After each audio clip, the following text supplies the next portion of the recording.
Hello everyone and welcome. This section is called What is Inclusive Education, What is Inclusion and Why is it Worth Pursuing? If I haven't met you yet, my name is Lindy and I'm part of the Families for Inclusive Education team. We'd much rather be doing this in person with you, but at the moment we hope that you get a lot out of these. I am a mum, I have 4 children and one of them has a disability, my daughter, who is in year 10, and she's at a regular school and that would not have happened if I had not connected with Crew back in 2015.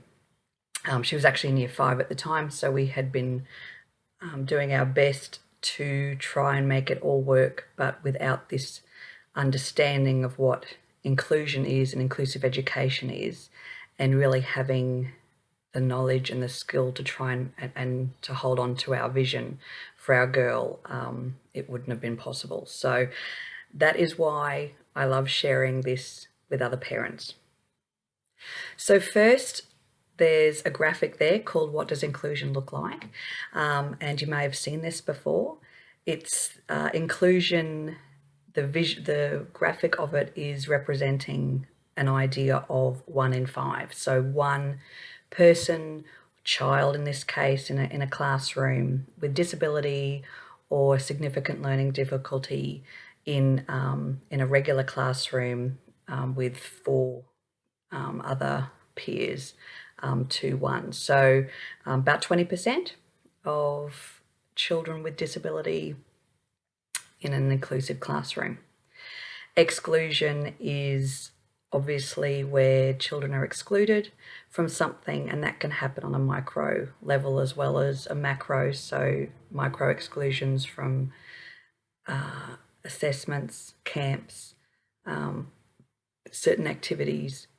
Integration is something I will talk a little bit further about in a moment. Segregation is where children with disability or certain learning difficulties are actually grouped together, separated from their peers.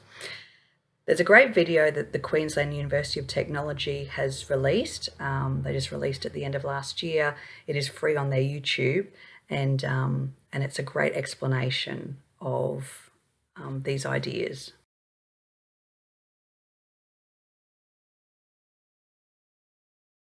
So what about other terms like exclusion, segregation and integration? What do these mean and how are they different to inclusive education? Exclusion is when students are denied access to education. Exclusion can be direct, where a school refuses or cancels a student's enrolment, or it can be indirect, and this is sometimes known as gatekeeping. Segregation is when students are provided education in a separate environment to their peers. Examples of segregated education include special schools or classes that are only for certain students, or when students with disability are taught in the same classroom as their peers, but in a separate space using different resources. Integration is when students with disability are placed in existing mainstream classrooms, but no adjustments take place. This means the student must adapt or change, but the classroom, teaching practices, and assessment tasks remain the same. Remember, genuine inclusion occurs when all children are educated in regular classrooms, in their local school, alongside their same-age peers, with adjustments to curriculum, instruction, assessment and the environment. It is important that we can identify the differences in these practices to help us successfully implement genuine, inclusive education. Here is an excerpt from the Department of Education's Inclusive Education Policy. You can see that the graphics they are using are the same ones we just saw before. So there's that physical representation of what inclusion actually is, but it also goes deeper into that. So integration, you'll see, is described as students being placed in schools or educational settings with their similar aged peers, but adjustments aren't made to meet their individual needs. So that obviously limits children's ability to fully access or participate in learning, and integration is not necessarily a step towards inclusion, so they can be very, very different things. Integration is something that many of us probably have experienced ourselves in our own childhood education. There would have been children probably being integrated into our classrooms. So, and if you have a disability yourself, this might be something that you remember as being quite a significant event. So it didn't necessarily go very well for many children, and usually involved a person, so an integration aid to smooth out the inevitable bumps. But it was not about changing the classroom or the curriculum or adapting anything to support the child, and to make them able to be a fully participating member of the class. So inclusive education is not about students with disabilities keeping up. It's not about them needing to be independent or have certain skills in order to be permitted to enter. It's also not about trying to make students with disability or to make disability invisible in students. It is an acknowledgement that disability is a valid part of life, and that every student should have the opportunity to be successful and have their achievements recognised and celebrated. It's about everyone being able to work on the same curriculum, working on their own goals in a way that blends into the lesson, and having supportive, flexible structures and multi-ability groupings with other students. So there's, it's very different from those other forms: integration, segregation, and exclusion. So I've got a few scenarios here just to help you really explore those ideas and see if you can sort of come up with whether certain scenarios are inclusion, integration, exclusion, or segregation. So we'll go through these pretty quickly. A small group literacy program offered as an alternative to Japanese. Student who uses a wheelchair sits and plays on his iPad during HPE lessons. So, what do you think? It's exclusion. How about these? Student has a teacher aid partner for all activities at a Year 10 adventure camp. Children who fail to meet national benchmarks are withdrawn from the classroom for numeracy and literacy practice. So it might be more obvious for the children grouped together, the numeracy and literacy practice, and withdrawn from the classroom. It's segregation. The reason that a teacher aid partner in Year 10 would also be considered segregation is it's that socially isolating. It is socially separating a child from their peers. Okay, reading eggs used for secondary school English student, and student overwhelmed by sensory stimulation in the classroom, routinely sent to the office to do reflective journaling. Okay, this is integration, and it's one of those things that can be more difficult to understand. As a parent, though, I have found it feels like pressure to keep your child up with the class. There's that real fear that your child might fall behind, or the gap will become wider, all that sort of thing. Inclusion is a very different idea, and in practice it's really about making the adjustments so that every child feels they belong, they are welcomed, they are a fully participating and contributing member of the class. And so adjustments are put in place to be able to remove any barriers. So here are a couple of examples. One, student uses text-to-speech to read a history exam, and then they use speech-to-text to insert answers. Or a student who uses a wheelchair is attending biology camp. Beach wheels are provided by the school, and the school also provides personal support as required, so mum and dad don't need to be attending. So the child is a full valued member of the class, and whatever adjustments need to be put in place are put in place. Everyone is present and participating in the regular classroom alongside their same age peers.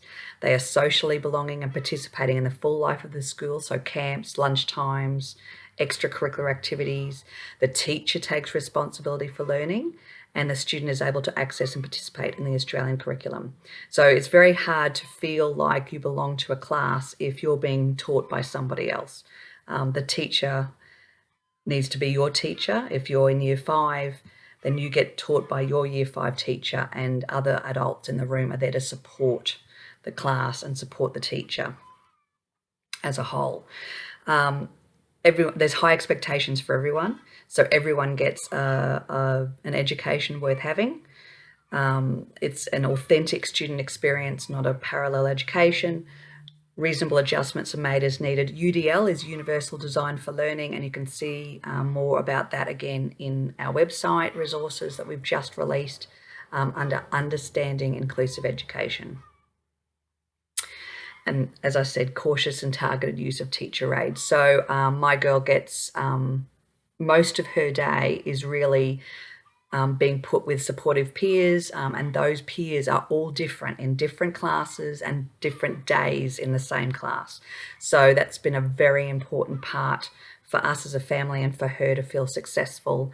It also really enhances the idea that she may need support from others, but it's not a charity way. It is, and it's the children genuinely get to know her a lot better, and they are her friends.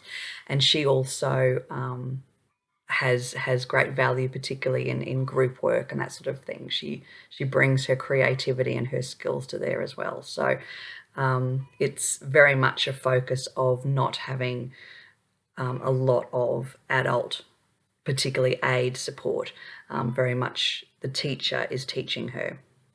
And this was very much covered in workshop 1. So those of you who didn't go to workshop 1, who are just seeing this now, there is more on our website, and we do hope to actually record some key elements from workshop 1 as well. Basically, what you do need to know is inclusive education is a fundamental human right. It's underpinned by Article 24 of the United Nations Convention on the Rights of Persons with Disabilities. In 2016, the UN actually published General Comment Number 4, which declares that it is the right of every child to have an inclusive education. This is really just validating what is already in legislation, though. So Australia has the Disability Discrimination Act from 1992 and the Disability Standards for Education, which were released in 2005, which specifically state that education providers across from early childhood right through to tertiary education must provide every person with a disability the same opportunities as everyone else.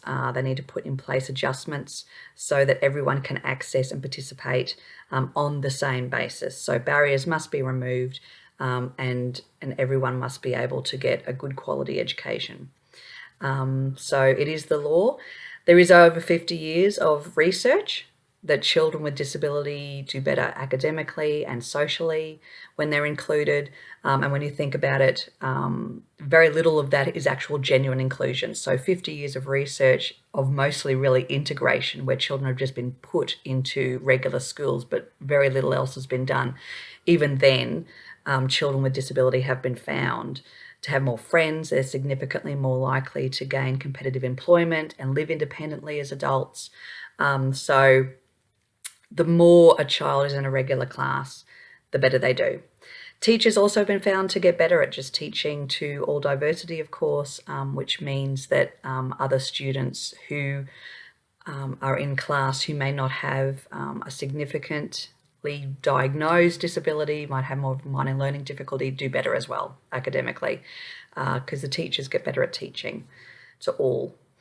And non-disabled peers also develop a great sense of right and justice and personal ethics that they carry into adulthood. They have a reduced fear of difference, of course, and it creates more inclusive communities.